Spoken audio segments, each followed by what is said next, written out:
This is POG, a popular schoolyard game from the 90s with a surprisingly deep history. POG can date its origins back to the 17th century in Japan during the Edo period, where a game called Menko was very popular.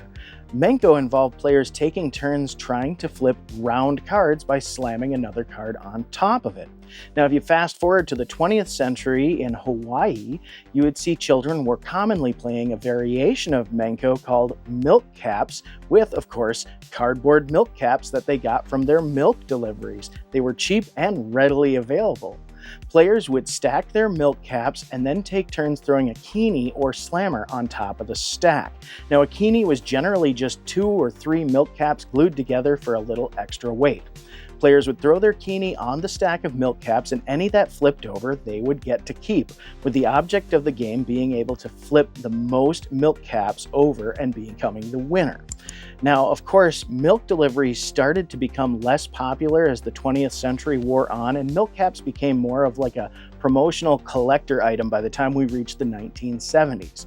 However, in the early 90s, a Hawaiian school teacher named Blossom Galbiso introduced the game to her class using caps from a popular juice called POG. POG meant passion fruit, orange, guava. It was a blend that was popular in the Hawaiian Islands and still happened to be available with those notable wax-coated cardboard caps. She collected some of these caps and introduced the game to her students. It became wildly popular and, of course, spread throughout the United States and the world by the mid-90s. Now, by 1993, a World POG Federation had been established, and they partnered with Milton Bradley to produce this packaged, officially licensed POG game in 1995. I thought this was fascinating, so I figured I would have a look. Why don't we get this out on the table and see what comes with this officially licensed game?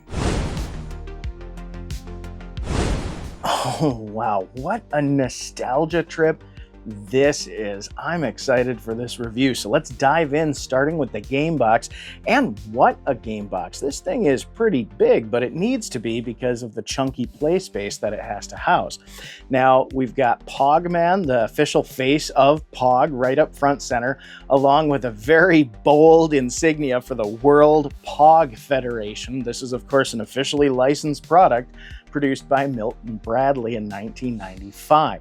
When we flip it over, we see a picture of what's all included: the play space, your POG containers, your kinis, and a couple of sheets of POGs. Now, this is a lift-off top box that does have a cardboard organizer to keep your POG tubes stowed safely, as well as keep the play space from shifting around and getting damaged inside the package.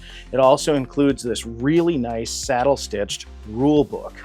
Now, let's get to the game itself. Now, first off, we're going to focus on what was included with this game set, which is fascinating because this game set includes 2 different types of POGs. So according to the World POG Federation, to play POGs, you need to use official POGs that were produced by Stanpak, a Canadian packing company known for making authentic milk caps.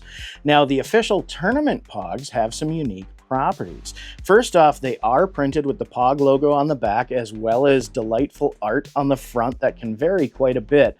However, it usually tends to be like a 4-color print process, or 1 or 2 colors per POG, not very much and very simplistic, oftentimes looking like vintage comics. Now, the other thing is they will have these little punch outs because they are built just like milk caps. So official POGs for tournament use will have a thumb punch space and a staple in them, as well as print on the back. And another thing is they are coated in paraffin wax. It's a super light layer, almost impregnated into the cardboard. They have a very distinct smell. I don't know if you've played around with anything with paraffin wax, if you have ever used like a California duster to clean off a car. Those have paraffin wax on them. They'll have that strong odor. But the wax property was because, again, milk caps were used to seal a liquid in a glass bottle. So these official tournament POGs are meant to mimic the qualities of a traditional milk cap as closely as possible. But of course, since they were never actually fastened to a bottle, they're perfectly smooth on the back and they have no moisture damage or no damage from being popped off of that milk bottle. Now, the other type of POG that's included with this set are these colorful collector POGs. As POGs rose in popularity, so did the marketing behind them, and people really thought that these were going to be the next big collector item like baseball cards, when really they turned out more or less to be kind of a precursor to Beanie Babies and how they rose to prominence and then fell from grace, of course, depreciating in value. But for a time, collectability was a huge selling factor, so a lot of POGs came with gorgeous color prints. Some of them even had foil details. Here's a nice shiny reflective one I have. Now here's another interesting thing.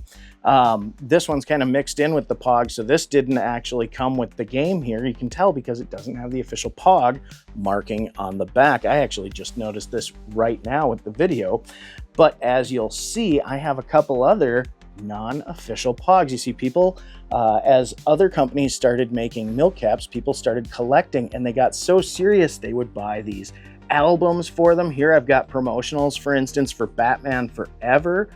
Some of the milk caps that I have here in this sheet, this collector had gotten from Mega Man, and actually, interestingly enough, some of these bottom ones here with Apollo 13 on them are actually officially licensed POGs. Now, if memory serves correctly, now that I look at this, if I recall, Hardee's had a kids meal that featured Apollo 13 POGs and a POG tube that was different sections of the Saturn rocket that they used to get to the moon, or to try in their instance. So this collector actually had some of the Hardee's POGs here. I wonder if they had that Saturn rocket POG tube. But anyway, that was a prime example there of how you would tell the difference between a regular milk cap and an actual officially licensed POG.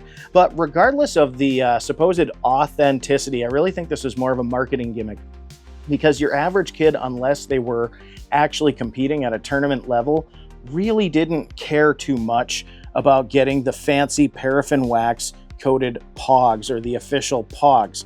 However, that being said, it's also quite obvious that adult meddling in the hobby is what brought about a lot of this collectible stuff. To be fair, the game of milk caps didn't just appear in the 90s. In fact, we talked, it's got history going back to the 17th century, and of course, all throughout the early 20th century, kids were playing games with milk caps. And it wasn't until the big rise to popularity in the 90s that, of course, somebody had to figure out how to monetize it. So in 93, the World POG Federation was founded. In 94, they copyrighted Pogman and all of their branding, and in 95, they released this product jointly with Milton Bradley. So you can see how fast they were moving to really profiteer off of this craze. And of course, all these extra accoutrements really aren't needed. When kids were initially playing POGs with milk caps, all they needed was a level surface, however many milk caps they wanted to use for their contest, and oftentimes the Keenie or Slammer was just a couple of these milk caps glued together for extra weight, which is why your official Keenies that you get from the World POG Federation are actually this nice kind of thin plastic. Which brings me to my next point about the World POG Federation. So of course, a standardized set of rules was brought into play when the World POG Federation started hosting tournaments. So traditionally, players would set down a stack of POGs, and there wasn't really any set number when you were playing a regular game of milk caps. But according to tournament rules, players will put 11 POGs face up in the play area. This means that in order to win your round, you have to at least flip over 6 POGs when you throw your Keenie on top of the stack. Furthermore, a lot of players, when I was a kid, nobody made a big deal about the grip. Anybody could hold the Keenie and throw it down however they want. However, according to World POG Federation tournament rules, if you're over the age of 5 years old or not competing in the beginner division, you actually have to throw the the Keenie in an overhead. Geez, I'll throw that way up and slam it. You have to throw it in overhand fashion using only 2 fingers without gripping, which actually takes some finesse. I mean, that took me a while to figure out how to do. Did I actually, I flipped over 6 pogs. You saw it here. I just won a round live. You know, if you saw the short that I produced not long ago, I had to do a bunch of takes just to get the Keeney and Pogs to stay in frame, and I happened to luck out and flip over 7 when I was doing that. So, you know, for this video, I'm really excited that on my first throw I got to do that. This is not all skill. That was very much luck. In fact, many of the best Pog players from the era, which, I mean, I don't know what necessarily makes the difference between a good Pog player and a bad Pog player, save for maybe how poor a sport you are at losing your Pogs if you're playing for keeps, or if you just plain went to the trouble to compete in a tournament anyway. But most of the kids who were really popular in the Pog game would say in interviews that it really was all luck, and I tend to agree. I don't know that I could replicate. Okay, so I need friends. Anyway, yeah, I mean, if you've been in the basement practicing.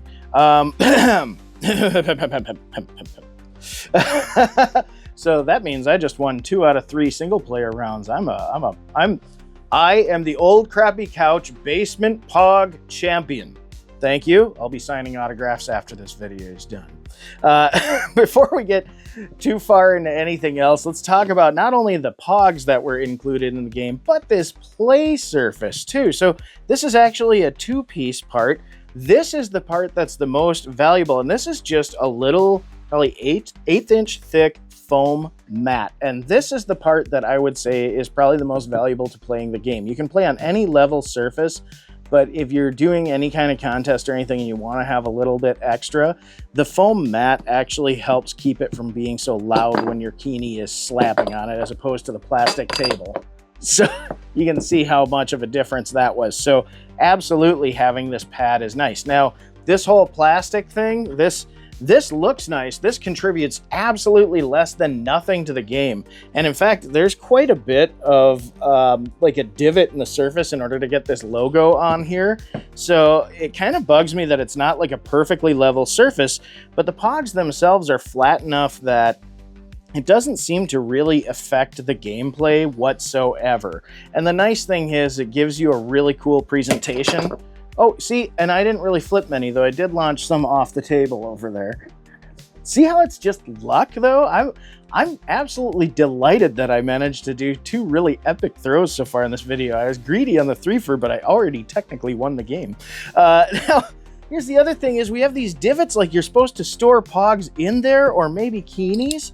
But boy, I don't see a practical reason to be doing that, because if you were playing on this surface and you're throwing these down, all this is extra stuff that's going to be hitting your Pogs, and you don't want to really divot the sides of the Pogs too much. You want to keep them nice and round, which, again, a benefit of the paraffin wax. You can really tell a difference between the collector Pogs and the playable tournament Pogs, because the paraffin wax has a completely different texture than this print, and a completely different weight too. Oddly enough, the ones that are official are a little bit thinner and they feel heavier, and that's probably from adding that wax coating. So again, if you're playing, I do actually see a practical difference in why you would use an official Pog versus a collector Pog, but from a monetization standpoint, you can 100% see that they were, I mean, these are even numbered on the back. That's what's, you play with a tournament Pog, no number. They expect these to get worn out and beaten up. But these guys here, all of them are numbered in their collector series, so you know which one is which. And like I said, you can tell that people really thought they were going to be valuable. Now, up here I have a selection of some Keenies so that you can see that there were varying thicknesses and materials being used. Most of the ones that were technically legal were pretty lightweight plastic ones. However, you could also go for some really heavy, like aluminum or even brass. This is a promotional one from Batman Forever, and I gotta say, actually, that is bat shaped. Now, this is similar to what they would have referred to as a shredder back in the 90s, when people were getting really fancy keenies or slammers, some of the ones that had edges that were cut out like this would actually be cut out like a circular saw. And a lot of kids would refuse to play against somebody who wanted to use a shredder, because oftentimes people throwing a shredder type or one with a cutout would try to throw it at a bit of an angle with the idea of that the teeth would catch on the edge of the pogs and flip them more readily. When realistically, again, it's mostly luck, but also just plain the uneven surface from the staple in the pog, as well as impact on the pile and the overall just the pogs kind of spring against each other with that cardboard. And of course, if you have that foam surface, it's really going to make a difference. I'm going to go for one just for fun. See, there I go. I flipped it, but this is delightful. This is delightful. Now, like I said, tournament-wise, nobody really cared about how many you flipped because it was more about the game itself. However, one of the contributing factors to the downfall in POG's popularity had to do with playing for keeps. It was common practice that players would count the pogs that they put into the game as a wager, and so if you flipped pogs over, you got to add those to your collection. Now, when this game was originally played with low-value milk caps, most people didn't really care, but at the height of the popularity of pogs, one of these official pogs could cost 50 cents, and some of these off-brand ones 25 or so. So we saw a wide range of milk caps being used, and really the off-brand ones were more in the spirit, be it that they were cheaper, but still, when you think about it, 25 cents per cardboard cap. Yeah, if a kid's playing a game and he's losing a buck or two each time, I can see where they start to get sore. And obviously the target market for this was relatively young. So schools started seeing the playing of pogs during recess as kind of akin to gambling and began banning it. So it kind of gave rise to a little bit of a student pog black market. Hey kid, you want to buy some pogs? I remember collecting and trading pogs while my school was saying that they weren't allowed, and well, it was kind of funny, but after a little while, it definitely suppressed interest to the point where, well, pogs became kind of a memory. Occasionally you'd play them outside of school, but since you couldn't get together with all of your friends all the time with your pogs, well, eventually the popularity just plain waned, and like any other fad, it faded into obscurity. So I do think that it's actually a really fun game, and there's a reason why games of this ilk have been around for a long time. There's a good mixture of skill and random chance. I mean, as you've seen me just kind of playing around, throwing down on this stack here, and I mean, I had a lot of practice over the last day or two getting ready for this video and try. Honestly, when I read the instruction that I had to learn to slam with 2 fingers, that was tough. These aren't very heavy, so they slide off your hands. So you really just gotta rely on momentum and go for it.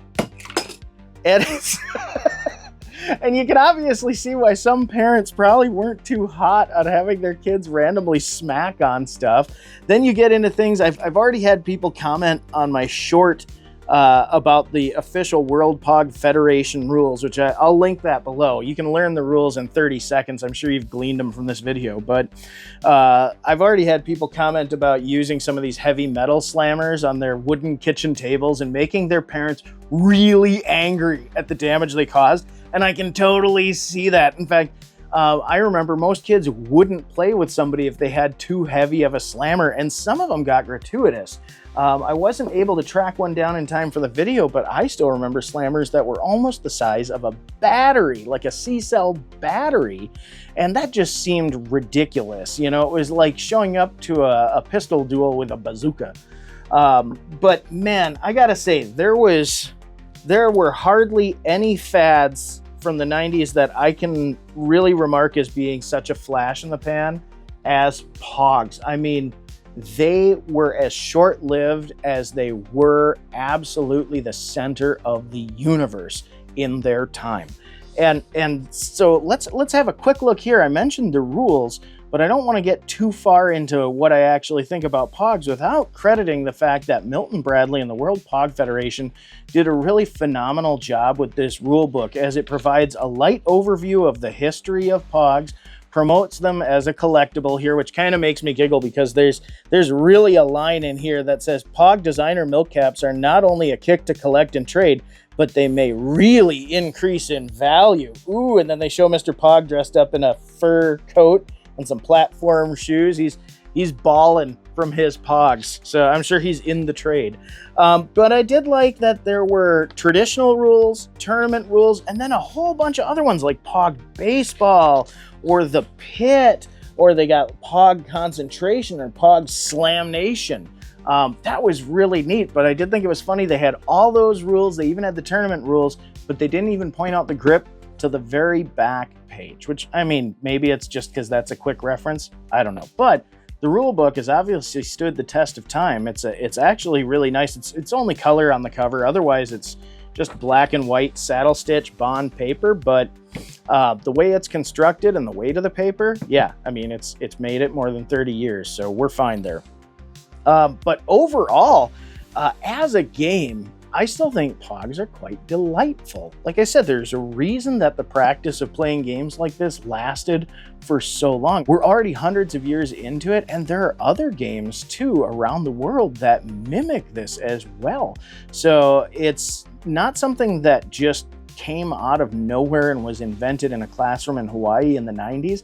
It's actually a game with a relatively rich and surprising history that I definitely think is worth revisiting. I mean, come on. What's not to love? That's dynamic, fun, and I lost my key, so I'm done throwing it on camera now. So I gotta ask, did you have POGs? What do you think? Do you miss them? Do you think they should make a comeback? Why don't you comment below and let me know. Thanks for joining me today, and we'll see you next time.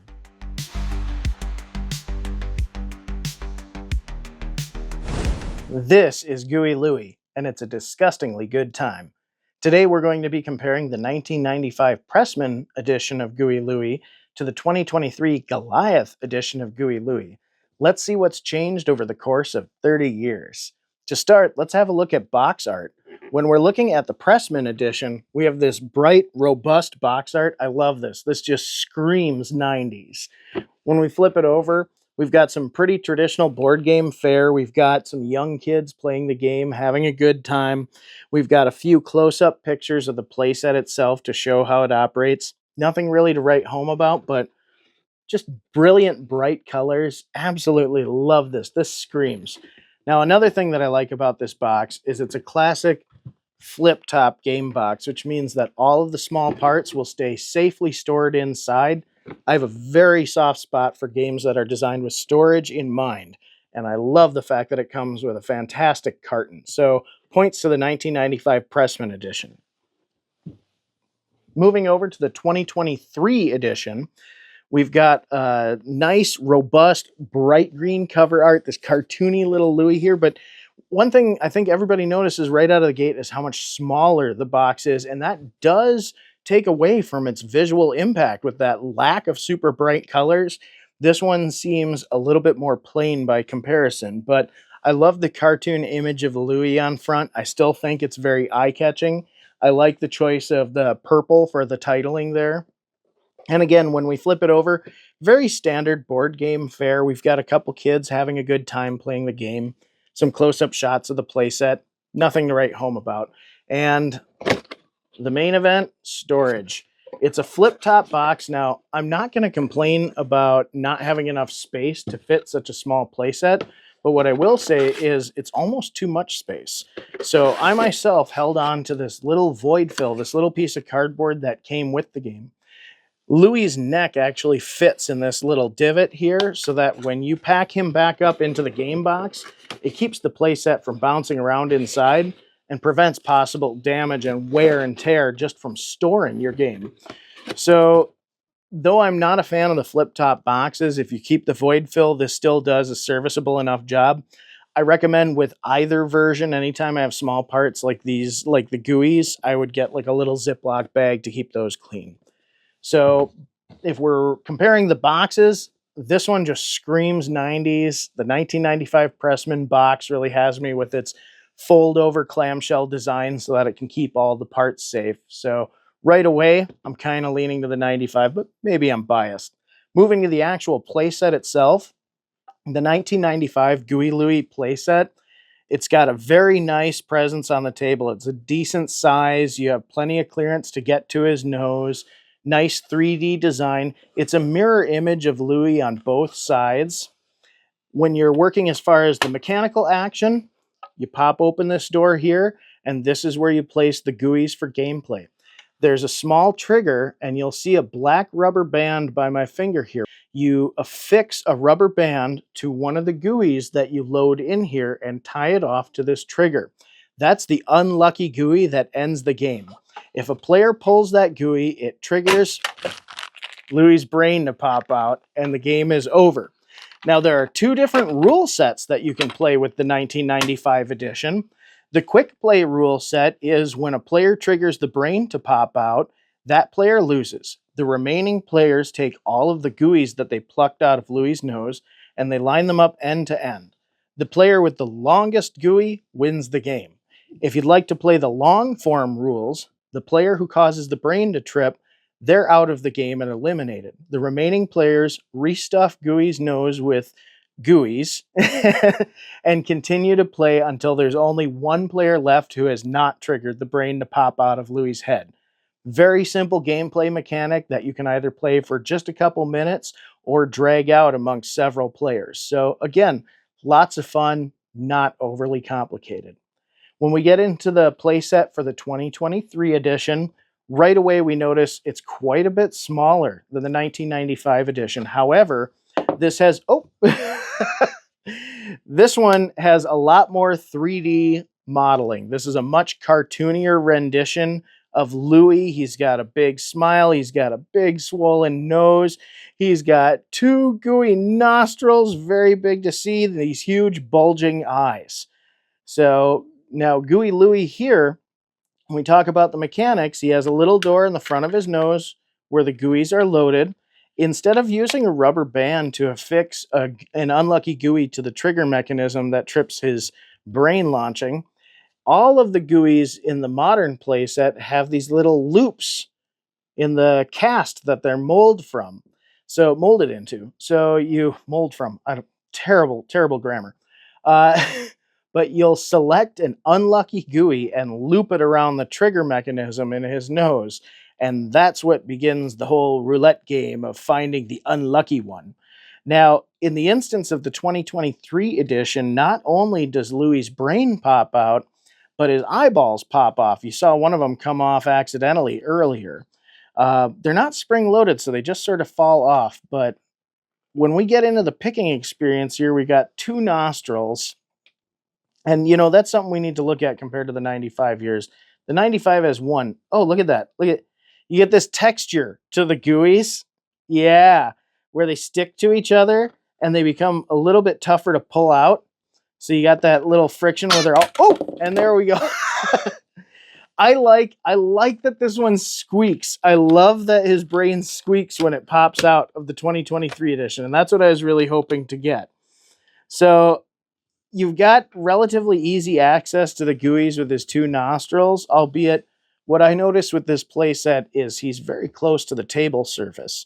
So trying to get my hands in there, if I was a little kid, it'd be easier. And I mean, yes, this game is geared towards a younger audience, but parents want to play games with their kids too, hopefully. And it should be accessible. So now that we have access to the unlucky Gooey, sorry, I love that squeak. Now the rules have changed in the 2023 edition by comparison to the 1995 edition. Instead of just passing around Gooey Louie and pulling out a Gooey, well, we've overcomplicated things. I'm willing to bet that you were looking at the table, seeing this die, and thinking, what in the Wizards of the Coast is that? And my friend, this is a 6-sided die that we have added to Gooey Louie because, hey, I guess just picking random Gooeys and hoping that yours was the winner wasn't good enough.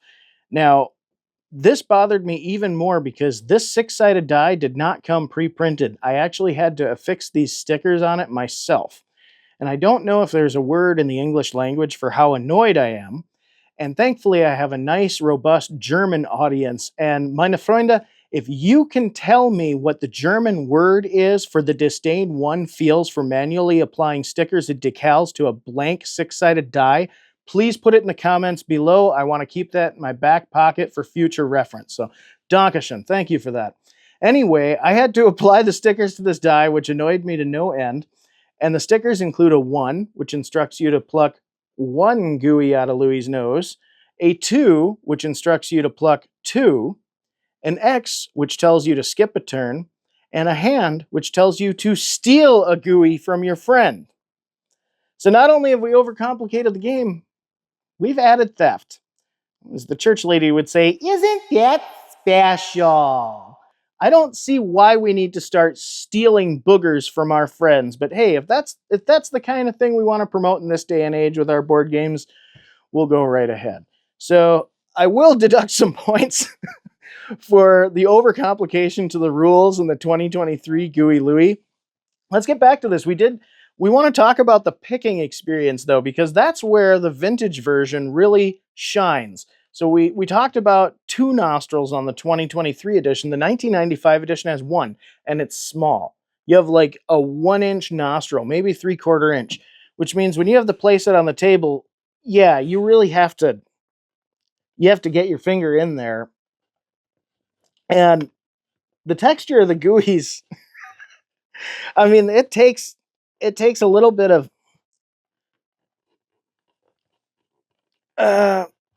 you gotta kind of, you see how this is, there we go. Oh yeah, yeah, yeah, yeah. You see how that was better? That was just a much more robust picking experience. I have to say that overall, if we're going to talk about how it feels to get knuckle deep into one of these Gooey Louie sets and really root around in there and get a feel for what you can pull out of Gooey Louie's nose, the 1995 Pressman edition, I mean, they had the modeling of the gooeys great. You have 3 different lengths, which each individually brings its own flavor to the picking experience. You get one of these long ones that kind of wraps around some of the gooeys and makes for like a nice firm pull, or you get one of these short ones that gives you a robust, crisp pluck.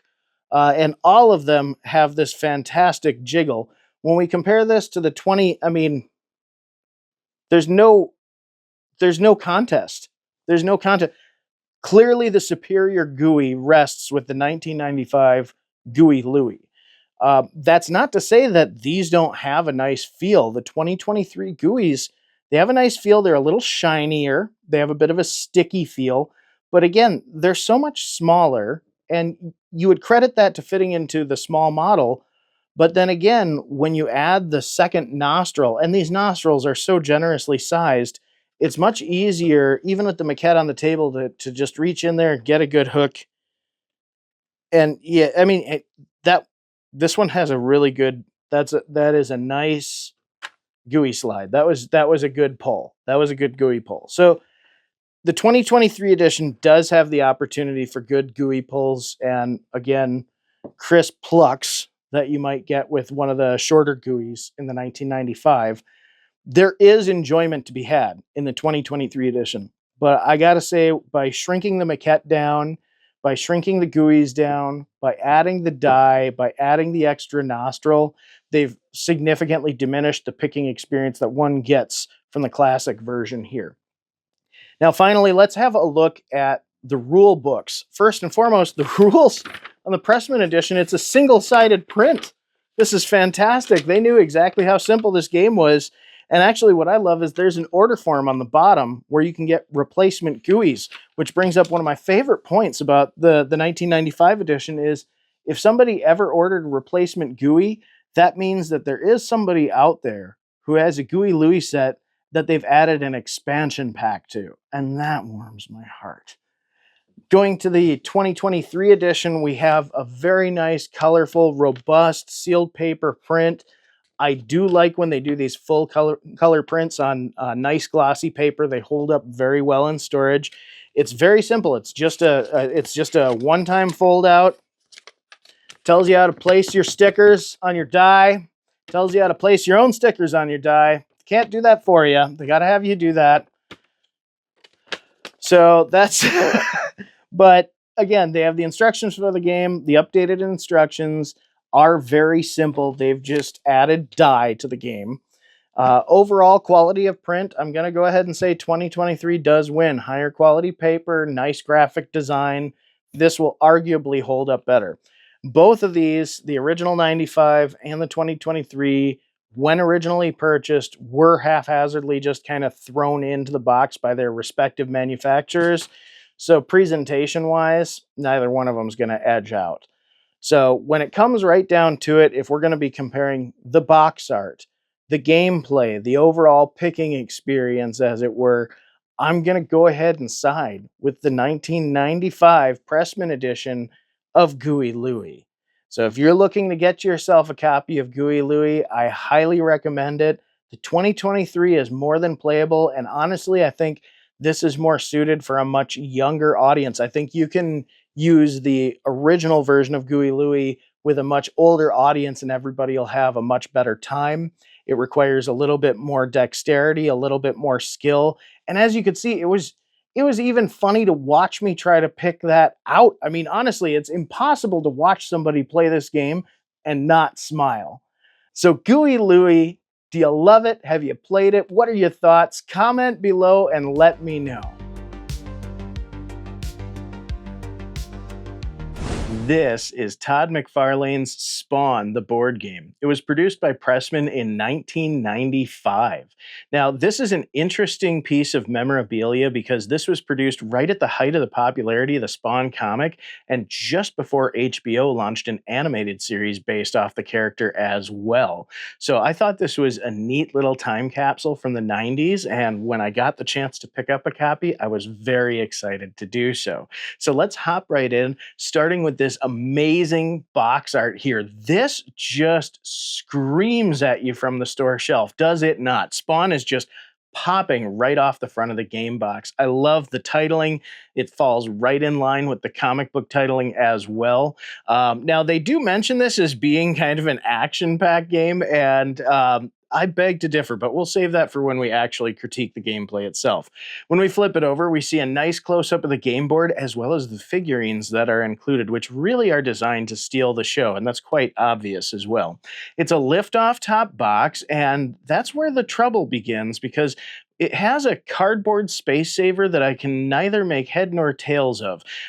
It doesn't accommodate or hold the figurines safely at all. It's got some odd cutouts that look like it should keep the board from sliding around, but they're not quite the right dimension. It's also got different perforations on the corners, so one side folds flush, the other side has kind of an odd angle. So it really makes no sense, especially when you look at the components included in the game. So why don't we hop right over to the game itself? Now, there are 6 figurines included. We have 4 different versions of Spawn, and then we have the Violator, he's really big. And actually, this is another issue I had, is it's very obvious from the molding that his arms, when affixed to the figure, are supposed to actually be raised like this. But if you try to set him down, he can't stand on his own feet. And this piece is not missing a base. I did check on that with other versions, and no, this is just how the figurine came. So the way that you can bypass this is you can gently rotate his arms down a bit so his front arm balances him. But then the problem is where the joints meet up on the body doesn't quite line up. Now, another issue is he is so big that you cannot fit him in the box without disassembling. So the arms do pop off. Oh, I want to be gentle, though. I'm always worried I'm going to damage these. Here we go. The arms do pop off here, so you can lay him a little bit flatter, but even still, his tusks are just about the size or the width of the game box's depth or height there. So I'm not sure which dimension we're going to call this. But anyway, he barely fits and he barely stands of his own. Oh, I put his arms on upside down. See, this is the thing when you're disassembling and reassembling figurines. Okay, there we go. So he barely fits in the box. Now, he's not the only one that has trouble. The blue Spawn has a gun that needs to come off his arm in order to fit in the box there. And the yellow spawn has a little rocket pack that ends up coming off of him. Now, the yellow spawn can fit with the rocket pack, but you really need to glue that in place if you want it to stay. Otherwise, he's a little bit thick and chunky and it falls off, unlike the capes on the green and red spawns here. But I will say for the figurines, oh, we also have Overkill here, who's nice and chunky. He can stand on his own volition, and he fits in the box really nicely, so he doesn't cause any storage issues. The spawns, for the most part, fit. You got to remove the one gun from him and look at the rocket pack on this guy. These are really similar to the figurines that were in the X-Men Alert game from Pressman that came out in '92. Very similar bases, very similar plastic construction. However, all of these are significantly more detailed, which falls in line with Todd McFarlane's brand. If you're familiar with not only his comics, but his action figure and collectible brand, he makes highly detailed, or his brand makes highly detailed licensed sculpts. I collected some of the Halo 3 figures when they came out. They look so nice. And so these figurines, though a little bit bland by comparison to that, they still don't disappoint. They are highly detailed for what they are, considering the era from which they came. And the color is denoted by these little sliding pieces that fit on the bottom of the spawns. Now, in the instructions, each spawn will start on their own corner based on their color. And I noticed that the art on each quadrant of the map, or quarter, I'm not sure how you want to divide this, but whatever, has art that matches one of the avatars. And one thing I noticed was these little colored pieces that fit on the bottom bases are incredibly snug. So it's not something that you want to put on and take off frequently, even though the instructions say you can. So I could match this spawn with anything, but I just chose to put these on matching the colors that they had and just, call it, which I think most owners of this game would do. But I found it an interesting quirk that you were allowed to mix and match colors and figurines here. But overall, the figurines are nice, but they are... I guess I actually would like to paint these. The larger ones, like Overkill and Violator here, have some big seams, some big joints. Like I said, Violator has to come apart and also have his arms rotated in kind of an awkward way to make him stand. And that makes it even worse when you look at these. These are individual places on the board. Let's talk about the board and how the figurines interact with the board, because this is where we really start seeing the game fall apart. Right away, we notice on the box, it does mention that we have these colorful game cards, and we do. How the game works, it's very similar to like Ludo or Pachisi, where you're going to start in one corner, you're going to race around the board and return to your corner, and the first person to do so wins. Each person having their own respective corner, and each corner connected by these little arcs of spaces. Now, these are arcs because they are story arcs. There are 7 possible stories to assemble throughout the game. So each space here starts with a cover on the left and the 8th page on the right. And so as you're working your way across the arc, you have these spaces that either have 2 spawn masks on them by default, or that value changes as you add pages from a corresponding comic. So, for instance, many of these stories will have a cover card. It'll say cover right on top, and you can lay that on the spot here and start the story. Now, the reason you're going to be playing cards is at the beginning of the game, each player will start with a hand of 4 cards. These are comprised of comic book pages, comic book covers, and these extra little power cards like Alley Help and Teleport and various other actions that you'll get to take in the game that bring the Violator and the Overkill character into play. Players will also have these dice that they roll to determine how far they can move, and power-up tokens that allow them to bolster their move. This is kind of a press your luck version of Ludo. So players will start with 4 cards, and to get the maximum amount of power or dice that you can roll to move forward, you would want to play, say, a page from a comic book onto a story arc. So for instance, if I had played the cover, that counts for 4 dice, and I can then roll to start my turn. If I wanted to play, say, another page, that's going to count for 4 dice as well, but I have to play a page that matches the color. You see I have a story arc on display at the bottom here. It's all these purple pages in order. So once the cover has been placed for one of the 7 possible stories, all following pages have to be laid down. They don't necessarily have to be in numerical order, just on the matching numerical space or numbered space. And they have to match the color of the cover, eventually making a whole track. Now, what's happening is as players play different cards will grant them the ability to roll different amounts of dice to power up to move their character. So the first phase of your turn, you're playing a card. Are you following me now? You start with 4 cards, you play a card. We're just saying hypothetically you play a comic book card right now, or a comic book page right now. It gives you 4 dice to power up. Now, I roll my dice, and there are 3 possible outcomes. I can get a spawn face here that counts as 1 power. I can get a blank that's neutral and doesn't count for anything. And once I get a blank, in most circumstances, I set that aside. Then there are violator symbols. These allow me to move the violator character around the board once he's in play. So he'll move the same direction as the characters, chasing them around the board. So I will want to keep track. I've gotten 2 violators. Now, here's where the press your luck portion comes in. There's a 50% chance of you getting one of the spawn tokens, a 30% chance of you getting a blank, and a 15% or so, a little bit more. It's a 6-sided die, but you get the idea. One side is a violator face, okay? So if I got a power-up face, I can choose to roll my die again and see now I got another power-up face. That means now I've accrued 2 power. If I want to keep going, I can keep re-rolling so long as I keep getting power faces. But if I get a blank or a violator face, I lose all of the power that I've accrued.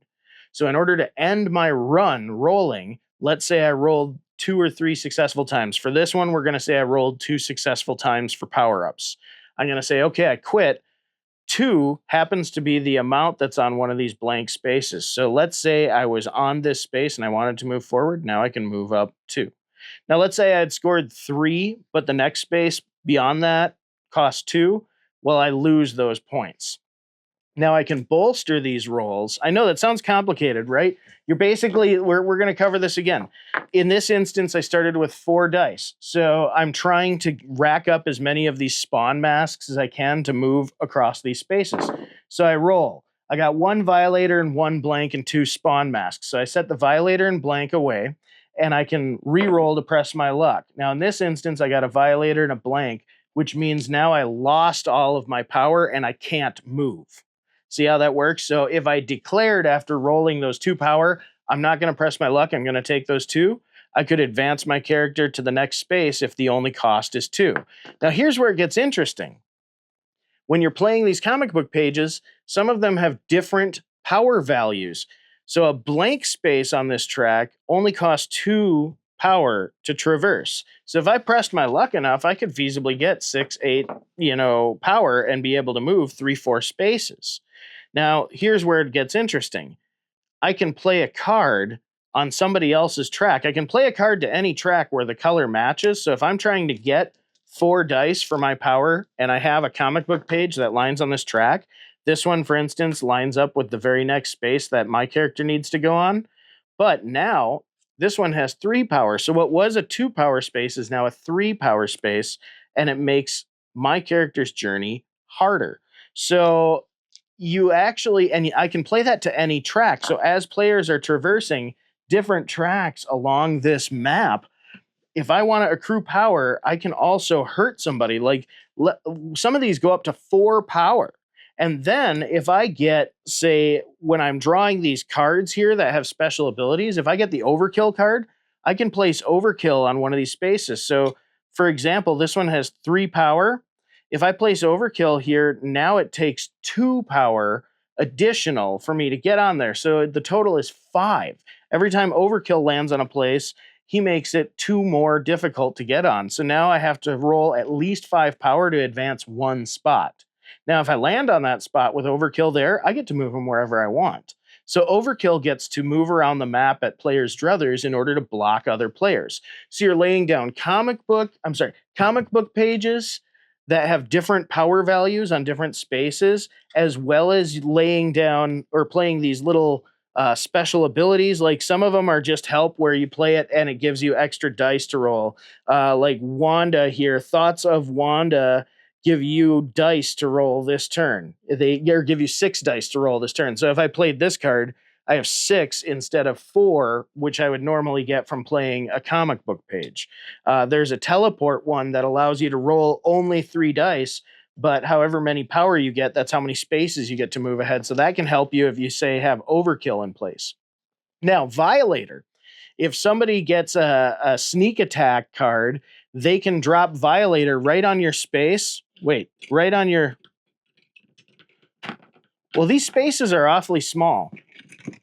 And I can't quite fit Violator on the same space, but we'll just, for sake of argument, say, well, what happens if he tries to get on a space with somebody who's standing on a card? Well, now So now the card slips around and I got Violator trying to sit there. And so if Violator does a sneak attack, then I got to roll 3 dice. And if I happen to get a Violator dice, then I can send at least 1 Violator comes up. So 1 die.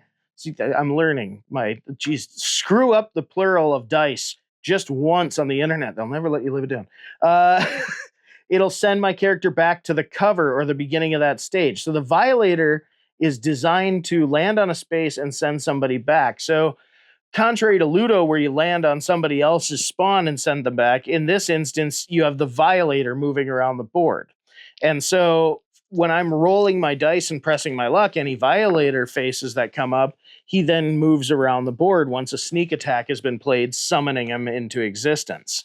So you see how this game is like an incredibly needlessly complicated version of Ludo. You're laying down track spaces based on these comic books. And here's another thing that I'm having a hard time with. So they talk about this beautiful art that you get. These are like the playing cards are like the size of generously sized postage stamps. You can't make out this text is illegible. Okay. Like I got out my phone and zoomed in, tried to focus and everything, got out a magnifying glass. You just can't. The dots per inch, it's not enough resolution for you to read the text, let alone some of the brilliant art is just lost. So it's like this tiny representation of the art. Meanwhile, the figurines are enormous and hard to get on. Some of these figurines are designed to share the same space at the same time or land on each other. And like the base of the figurine is almost as big as the card that it's on. This game needs to have a smaller figurine and bigger card ratio. Okay, we're not getting too far into this. All right. So we got 7 possible comics, 7 possible storylines, all 7 colors of the rainbow, each one with multiple covers, actually save for 2. Some of them have like 4 covers. Some of them only have 1. It's really odd how that works. If you have a story let's say all 4 arcs have a story and now you have 3 stories that have no home, then you play those to the discard pile and you get to roll 3 dice instead of 4. And then each one of these extra ability cards will give you different buffs for your dice. And before you roll, you can declare that you're playing one of these little power chips that can give you 1, 2, or 3 additional power as well. But if you have an unlucky roll and only get blanks and a Violator, you lose that power chip as well. So again, it's press your luck, risk reward, and almost everything that you're doing is aggressive to other players, because just plain playing one of these territory cards, you can really lock somebody into a space. Sending the Violator to send them back to the cover, sending Overkill to block their progress, all very, very aggressive. Before we get too far, I want to talk about the rule book. This is actually quite lovely. Again, features fantastic cover art from Todd McFarlane. When we open it up on one side, we have a nice black and white saddle stitch. It's very similar to like a regular pulp black and white comic book bond paper here, really thin, really rough tooth here, but saddle stitched, and will definitely stand the test of time. They do have speed rules too to make the game shorter, but it removes a lot of the game mechanics. Now, here's the thing that Spawn fans will like. If you flip it over, you get a black and white illustrated comic, The Dead End here, and it's quite nice. It's quite lovely. So you do actually get a couple pages of a nice comic with really lovely black and white illustration and a well put together instruction manual. Now, coming back to the game, this is something that just this review has gone off the rails so much because it's a in practice, the gameplay is not so difficult, but to try to teach or explain it or even read it from the rule book, it's very convoluted. They really took an easy formula and just absolutely jacked it. They just added a lot of different variables. The board itself features some lovely art, but what's incredibly frustrating is, as per the instructions, you cover it up by dynamic of the gameplay with the deck of cards. They say put the cards in the middle of the board, the discard pile goes there. So you're covering up the central character right in the middle of the board, which, by the way, is a lovely rendition of Spawn. This is a great rendition of Spawn. Each quadrant does have an example of your character, but it's relatively diminutive. It's kind of small at that point. It's nice. I mean, okay, so all four sides have one picture of Spawn plus a bonus one in the middle. And a lot of your sides are going to be covered with your power chips, because that's where, when I was playing, at least most of our players had their power chips. The cards that feature art, they're tiny.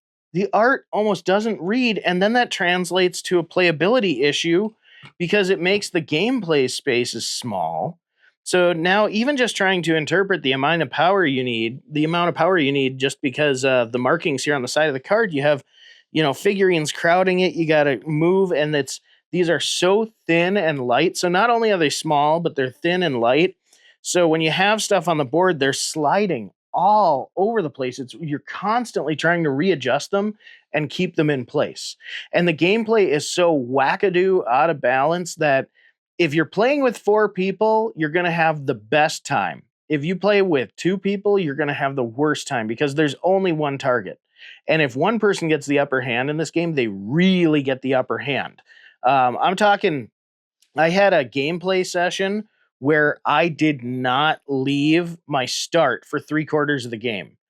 Every time I made progress, I should say, you start on the cover and go. You start, once you start moving here, you only get sent back to the cover. But even still, the way that the game played out, the other player had a handful of cards. They actually remarked when we were done, they were taking it easy on me because they felt bad. Because one, every roll I made was absolutely whiffed. And when I did move ahead, immediately my own roll would send the violator back to me and send me back to where I came from. The other player initially played an aggressive card, sending the violator at me. But basically, once they did, I just got knocked back and knocked back and knocked back just by virtue of how the game played out and my rolls. And then they actually revealed at the end of the game that they had 3 of the 4 cards in their hand were all designed to just continuously knock me around and knock me back. So if they hadn't just stopped playing it, I wouldn't have made the progress to halfway across one story arc that I did by the time they made it around the board. So you can see where that's incredibly frustrating. Even they didn't have a good time winning like that and had their own beef with how confusing it was to kind of play around with the power here, because you're playing cards to the board to build up power, which then you're going to use to traverse the board.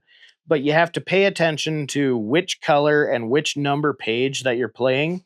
Like I said, there are multiple covers for the same, because they had different variants when they released the comic. So there's multiple cards or covers for the same story arc, but only one page, 2 through 8, for the given pages of a story arc.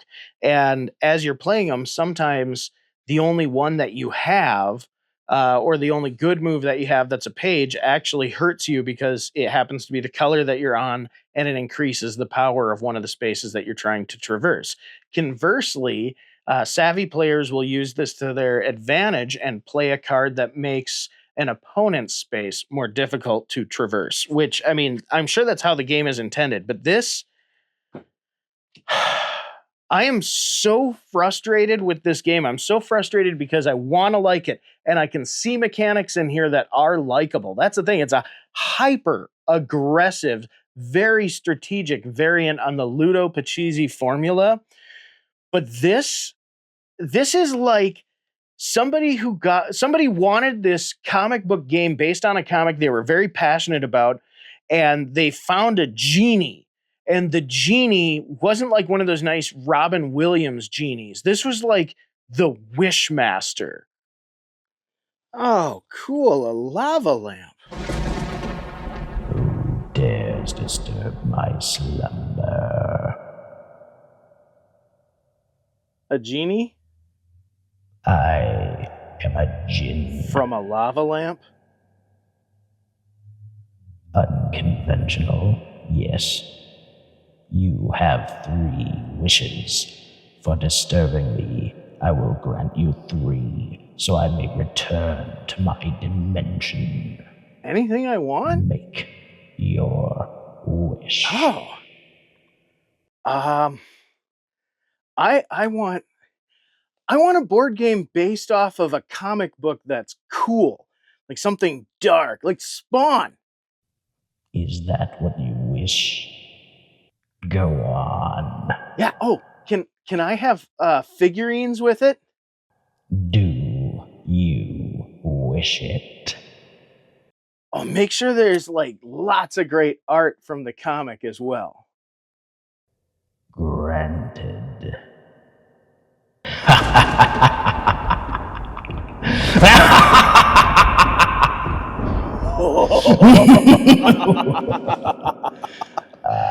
Yeah.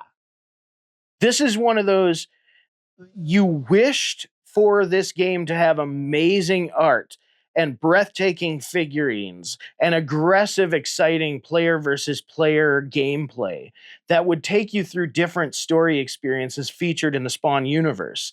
And then what you got cheated you on everything. Sure, you got big, chunky figurines that feature nice detail, but they lack fit and finish where it counts. And they furthermore don't like some of this one not standing of its own volition, the balance being off, but also they don't enhance the gameplay, they hinder it. You can't fit them on the same spaces conveniently. They move the cards around. The cards themselves are a letdown. What I would love to see is the figurines be about the third the size that they are, half to a third the size, easily. Like, come on, this is gratuitous for this game. Shrink it down. I love figurines. I'm the guy who loves toys in my board games, but this is laughably bad.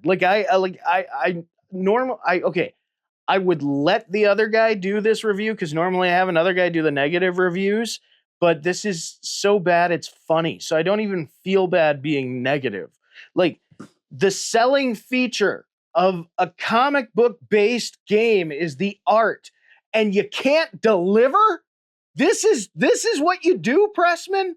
This is what you do. Like, I would love to see the board grow about 4 inches in both directions and then build up on the size of the cards and shrink down the figurines. Just even if the cards were double this size, which still isn't as large as a traditional French suited deck of cards, but just make them big enough and substantial enough where you can lay them down, you can see them, and maybe for crying out loud, I want to read them. If there's text on them, can I read them? If there's, what is this? Like, okay, you know what? Just don't even feature a whole comic page then. And look at how much border you have on this one. Look at this crap. They could easily have made it better. Like, there's a lot here that could be liked, but this game's so bad. It really is just, how do you take everything that's supposed to be a positive aspect of the game and make it a negative aspect? I don't know. But after having played this game and had some hands-on time, here's what I can say. I appreciate having it in the collection as an oddity. I appreciate the art that's there. As a board game, I am no longer surprised to see that there are hardly any reviews for it on Board Game Geek and that it lacks any level of popularity, because I played this, the very first time we played it, we went, I don't want to play this again. And it's really been tough to try to drag me into another round. And the fun factor, I can see where there is some fun factor to be had, but it's a rough teach and it convolutes a really simple formula. So in that regard, the funny thing is it's in practice, it's not a difficult game, but it just you take a formula that's relatively well balanced, that's lasted hundreds of years. I mean, the Ludo Pachisi formula has been around for a very long time, more than that, like 1,500 years. And we reappropriate it and we throw in some extra house rules and tie it to a license and try to call it good. But the problem is when you offset the balance of a classic game like that, come on. Come on, there's so much that could be loved in this. And if you're a fan of the series, this might be a fun collectible for you, but you will be so disappointed by the art and the gameplay. Just, it isn't fun. It isn't fun. It's all random chance. It's all random chance and pressing your luck. You know what I noticed here was the further I fell behind, the more I felt that I needed to press my luck with every roll. Like that's what really got me was I felt like every time I was rolling, I just had to push it because I was never going to make it. And that feeling of desperation was the feeling of desperation was unpleasant. The feeling of constantly being trapped and stomped down was unpleasant. The feeling of stomping the opponent down was unpleasant for my opponent. I can see where having 4 people on this would be a lot of fun, but frankly, after that one round, when even the other person you played with went, yeah, that was cool, let's just not do that one. It's hard to try to convince other people, hey guys, this game is terrible, we got to play it. So I can see where it would be more fun when you had multiple targets on the table here to go after. Don't play this 2-player. Don't play this 2-player. There's so much here that could be liked and it didn't. It's a major missed opportunity. And I feel like this is just an absolute blatant cash grab. But like McFarlane Toys, known for superior sculpting and unparalleled craftsmanship. And then we get figurines like this. And then Spawn, known for just groundbreaking graphic art. I mean, this is, and when I say graphic, I mean graphic. He's a hell spawn. And then you get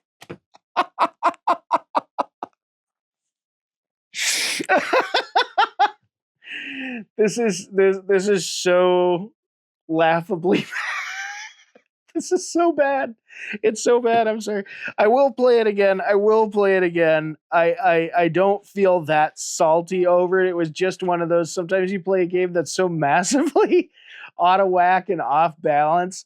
That can be a lot of the charm too. I love a lot of games that are out of whack and out of balance. This is just so funny because of how it fails. Like it has everything going for it. It has theme, it has art, it has a classic formula, and it just insists on whiffing it so hard. If you get a chance to play it, try it out. Oh, I don't know whether you're going to rage or you're going to fall in love. And I'm sure there's people who love this game and have fond memories who are going to be commenting, how did you find this complicated? I'm not saying it's complicated. In practice, the game is actually quite fun.